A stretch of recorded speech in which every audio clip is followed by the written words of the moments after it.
เรียกๆอ่อนก็คือ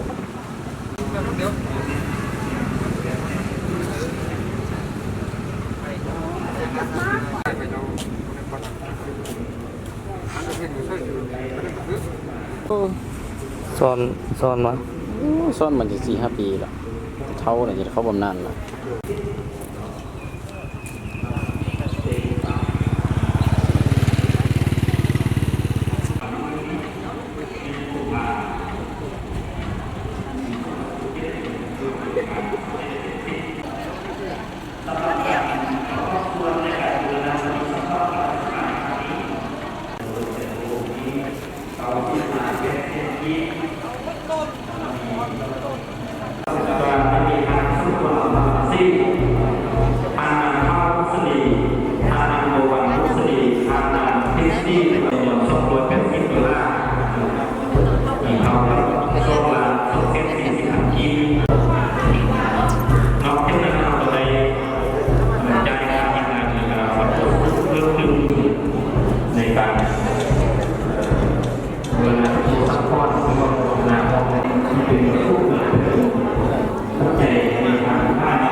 มีพระ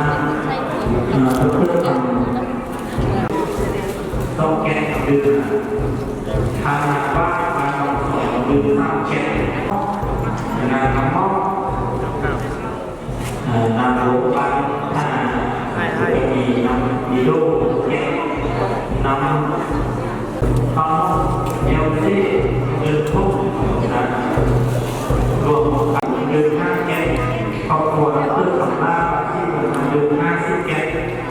ข้าทางผู้ในผู้ที่เราทำนี้ก็ต้องหาทางทุกการก็เป็นทางเดินผู้นิยมในการจะเชิญเวลาอีกแล้วเนาะให้ดูนะนาที่ที่มาที่ว่ามี